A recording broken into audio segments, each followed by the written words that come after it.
So hello, everyone. Michelle Ricketts from Cohesion Services. And have you ever found that it's hit you that you've realized that you can't do everything yourself?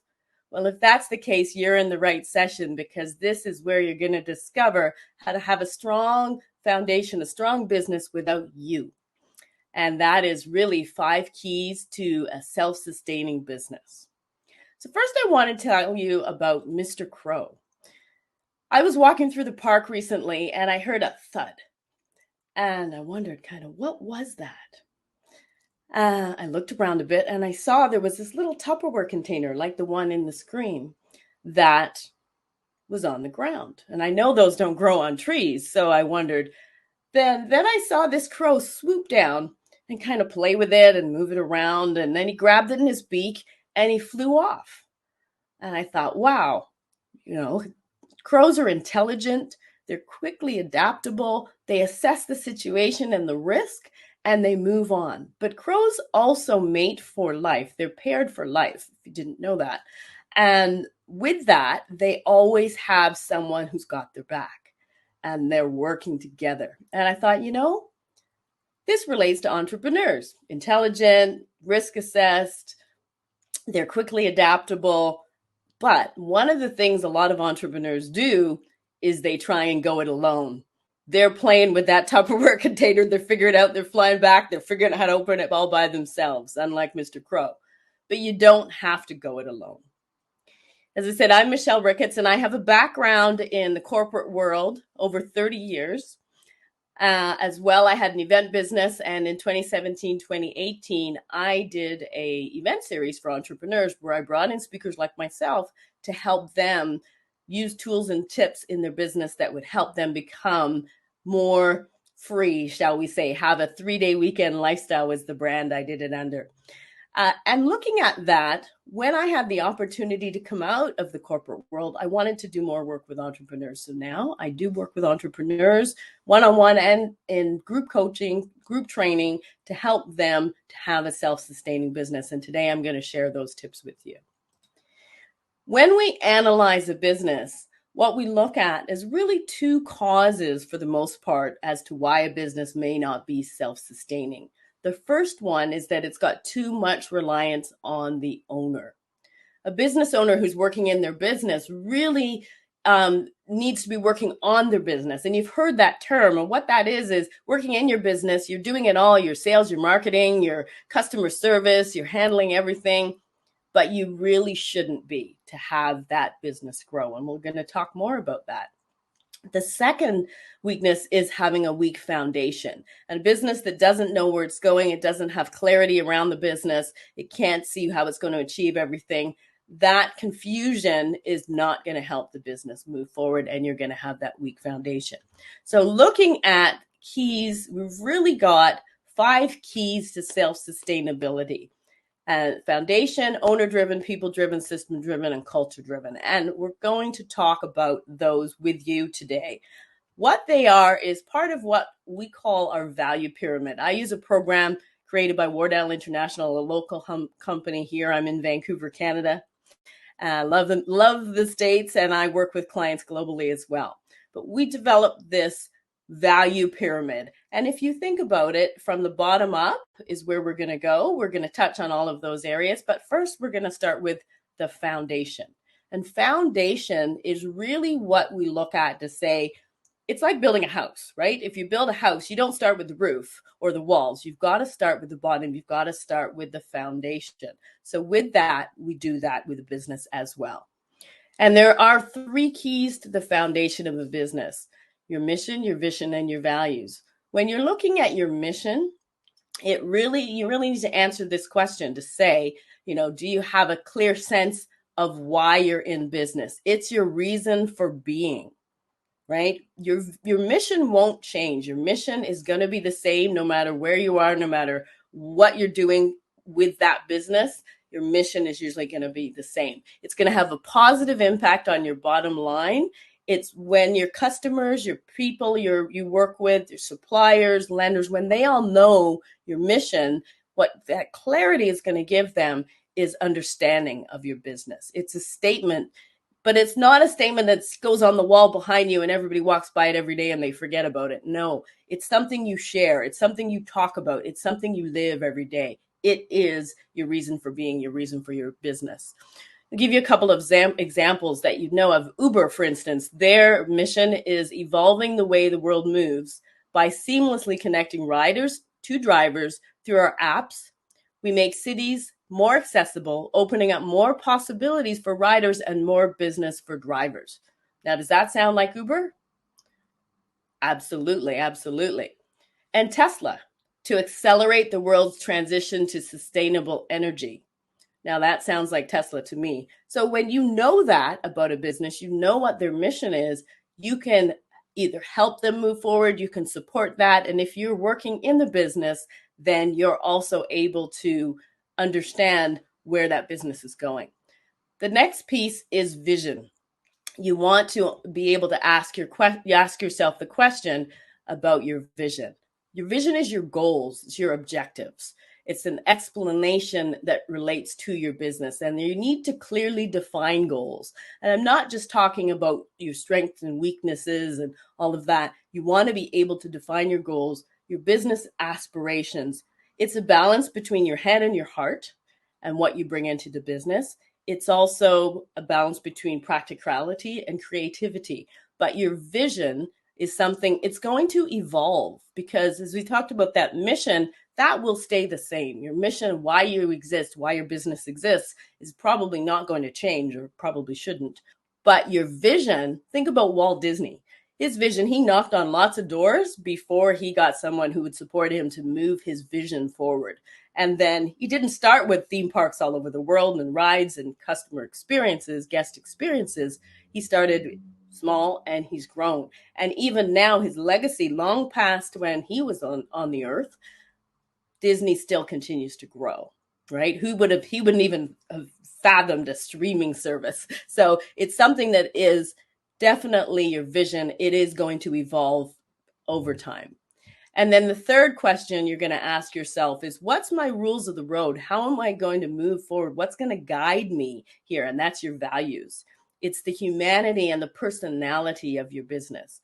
You clearly communicate the rules that govern your behavior in your business. So your behavior, your people's behavior, it sets the tone for the activities, and it's a reference point for your vision and your mission. You work with your team to create these, because that's how you start to build where we want to get to at that top of the pyramid, which is a culture-driven business. So you work with your team to create your mission, your vision, your values, and then they're on board for moving forward with your business. Now, with that, we've talked about that foundation of the house. The next thing you want to have is 3 principles that will guide you to be able to continue to build on your business, to build on that foundation. And that is, we're going to talk about strategizing first. So strategizing, strategic objectives, you want to paint a clear picture of the future of your business, where it's going to be in 3 years, in 5 years, in 10 years. Those objectives, those are going to get you there. So what is your business going to look like? What is your product or service that you will be selling? Who will your customers be? And how will you market yourself? And what will be unique about your business? These are all things you can look at and set goals towards, set strategic objectives around how you want to achieve them. And as you're setting those goals and objectives, you want to look at, in 6 key areas we look at, are sales, marketing, operations, finance, management, and leadership. They really do touch on the various areas of your business and the things that you want to be able to grow and guide you through as you set those objectives. The next area you want to look at, and the principle you want to have in place, is quantify.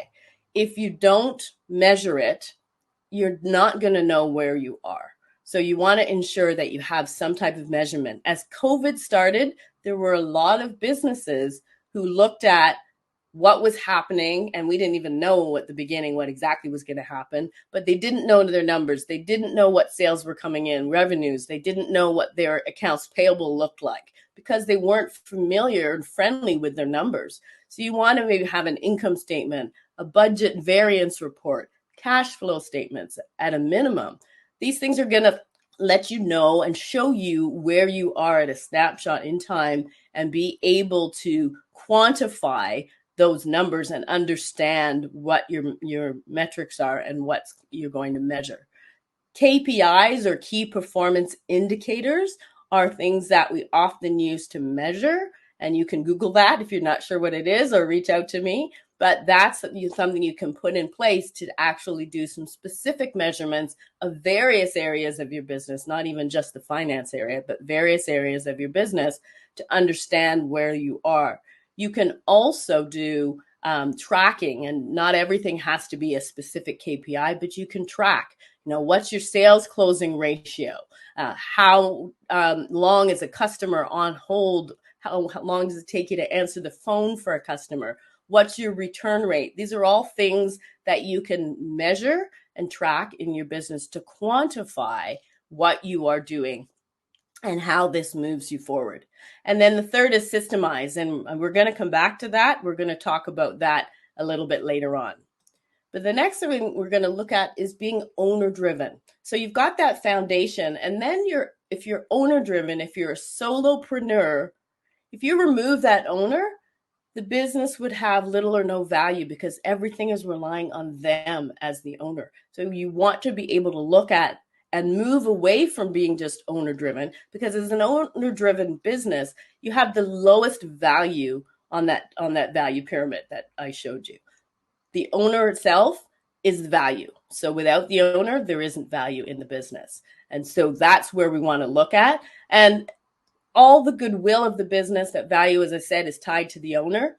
And a solopreneur is really hard to move things forward. So let's look at the next level, which is people-driven.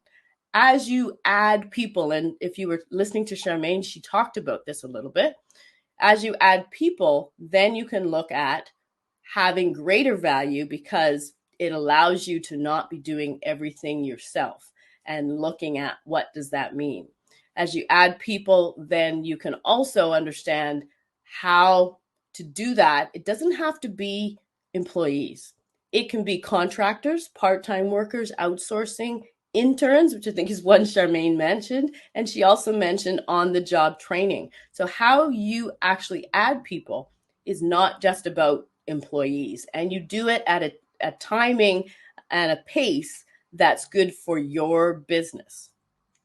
The other thing you want to ensure too is that you're looking at what you do as the owner. You want to delegate or eliminate. And I see that Sandy's put in the chat their link for bookkeeping. Absolutely. Delegating, bookkeeping, accounting is one of the things you should delegate. Unless you are a CPA or you've trained to be an accountant or bookkeeper, you should not be doing that yourself. That is something you should have a trained individual to do, because there's things you need to do for taxes, there's things you need to do for government that you need to have in place properly. I was speaking to a client the other day, just started working with her, and we were talking about numbers, and she was getting a PDF from her accountant. And there's nothing that you can do about PDF that you can take and work with it to do projections and look at formulas. You need a spreadsheet at least to be able to look at your numbers and move. So a proper accounting, proper bookkeeping is somebody that will be able to help you. Another thing you can delegate is sales or social media. If you're not good at it, if it's not your area of expertise, delegate it or eliminate it. Is it something that nobody should be doing? One of the ways you can look at is valuing your time and making sure that you're investing your time in things that are going to move your business forward, and not spending your time on things that don't add value to your business. And the best way to look at that is to track your time. So I'll give you a challenge. 2 weeks. What you want to do is track what you're doing in your day, everything for 2 weeks. Now, there's a tool that we use with clients called Quantify. If you just look that up, you can utilize Quantify. There is a free version, but you can also just do it yourself with a timer. You start when you start something, when you finish something, and then just put that on your calendar. The way I do it as well, Quantify actually has a manual entry. So the way I do it is on my calendar, I can just put in each calendar item how much time it took me. And after 2 weeks, you will be amazed to see how you've actually spent your time. So again, invest your time on things that will move your business forward. Delegate and eliminate the things that are not needed to be done by anyone. Eliminate the things that are not needed to do by anyone, and delegate the things that others are better at than yourself. And make sure you look at tracking as well. Then we also want to look at system driven. Now, this is moving us up that value pyramid, adding value to your business and ensuring that you're moving towards a self-sustaining business. And systems are so key in business, but a lot of entrepreneurs don't realize that they have systems. When you look at it, everybody has systems that you can use. Whatever you do to get from creation to client is what I like to say. That in between are your systems. So when you look at that, say, what do I do to move my business forward? Systems are also interrelated to each other. They don't necessarily stand on their own. And having systems in place will allow people to step into and out of the business. So again, using COVID as an example, there were people that got stuck somewhere, that maybe they got sick. If that person isn't there to do their job, could somebody else just step in? Is there a system in place that's been documented, whether electronically or on paper, to be able to then say, okay, I know what Joe does. I can jump in and I can do that because I can follow the system, right? You do systems every day, and some of them you don't even think about. Think about brushing your teeth. You probably do that the same way every day, right? That's actually a system. You don't need to document it, but it's a system. McDonald's University, they absolutely have it documented how you make McDonald's fries, from taking the fries out of the freezer to how you put them in the container and how much salt you put on them for the client. They've documented all that. So it doesn't matter what McDonald's you go to in the world, if you're getting fries, they're going to look and taste the same. So systems is something that allows us to be able to move and flow in the business and make changes. And systems evolve as well. When you have a business where your team is involved, whether it's employees, contractors, outsourcing, whatever it is, they all see ways that they can improve systems and be able to work and move forward with you. So when you look at systems in a business, these are the 6 key areas I mentioned before. They all are interrelated, right? Your sales touches your operations. I've got a background in sales, so I always say that sales is what runs the company, but not everybody always agrees with me. But sales relates to everything, and how you manage relates to everything. Marketing touches, so they all do interrelate. And you want to make sure that everybody's aware of what happens within the business and within the system to be able to move forward. So looking at the individuals, or looking at the systems individually, is one thing, but looking at how they relate to one another definitely is how you want to run the business. And that's where it will take you to the next area, which is being a culture-driven business. Now you've moved up the value pyramid, you've got a foundation, you're moving it away from owner-driven, you've added systems in place and processes in place, and you're getting to what we call a culture-driven business. And what that is being able to have everyone in the business, they understand your mission, your vision, your values, your systems, processes, the people. And when you're looking at the people, you want to ensure, didn't mention this, but I'll put it in now. You want to ensure that the role is what you're filling. You're not getting the person and changing the role for the person. You have a role that you need to fill, something that needs to be accomplished. You find the person that fits that. And when you do that, you have then a team that's going to have the right culture, that's going to have the business moving forward in the way that you want it to, because you've shared that with them. You've communicated that information to them along the way. It's not a closed door policy to say, no, this is only for the exec and we can't tell. Even if you're a small business, even if you're a 5-person business, you still want everybody to be involved with anything and not keeping things hidden and secrets. That's the culture. And one of the ways that you can demonstrate culture is by telling stories, talking about the business, talking about things that happen, sharing wins that everybody has. I'll give you an example with Nordstrom. Everybody knows Nordstrom, high-end department store. Well, Nordstrom in Fairbanks, Alaska, had somebody come in to return 2 snow tires. Now, Nordstrom doesn't sell snow tires. But the clerk went through it all and asked the questions and got all the information they needed for the return, and they took the tires back, or they allowed them to return the tires. Now, that's a story to tell, both for the person who took them back, because he knew he didn't buy them at Nordstrom, but also for the team to say that staff member was empowered to know that they had the authority to do that, that they were supposed to do that because their policy is obviously the customer's right, just whatever it is, take it back. Now, I don't recommend that you go and start taking back things to Nordstrom, but that is something that it's amazing, right? And we have experiences like that that we'll talk about, that others will talk about, and that will allow us to share the culture and have a strong team. Then they're all dedicated to moving things forward for you and helping your business because you're all moving in the same direction. When you walk your talk and demonstrate the culture, and culture is not just about having a foosball table or bringing the dog to work. It is being able to show that you care about your team, you care about the people, you listen to them when they talk. They're allowed to make suggestions on what's happening with the business, and that guides the business. Everybody guides the business forward. That's what, when you've achieved that, that is what a culture-driven business is all about. So what I'm going to open up the floor. What I want to share with you here is just some testimonial bits of testimonials from 3 of the clients that I worked with last year, actually, through the first part of COVID, all through last year into the beginning of this year.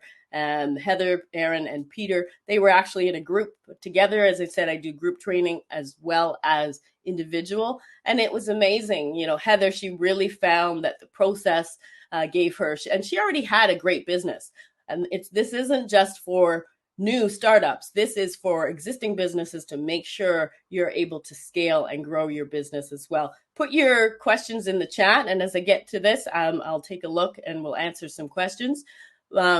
Aaron also found he had the best year ever in 2020. Not a lot of people can say that. And he relates that to some of the training that we did to allow him to strengthen his business.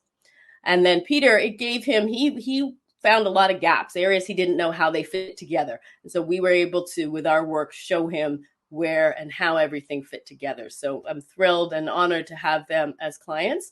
And I would love to work with anyone here as well. Now, what I will do, I'm just going to grab something here and put it in the chat for you so that you have these free tools to be able to utilize for your business. And the ones I'm sharing on the screen. So there you go. You can click on those. So the first one is actually the tools that I'm talking about. The different steps that I mentioned are in the Wardell Business booklets that if you click on that Wardell Biz Tools, that's what that'll give you. And that'll help you to be able to walk through some of the things that I just talked about. Then you can also utilize our business strength test, which will uncover the strength of your business. It'll look at those 6 key areas, and that will give you actually a feedback, give you actually rating of where your business sits in those areas, and so show you some of the gaps. And then my Linktree has some cool tools on it. There's a video, audio as well on it that will give you some tools and tips for your business as well. So I'm just going to check here and say thank you, Norma. Appreciate that you got some information as well. Sandy, love it, love it.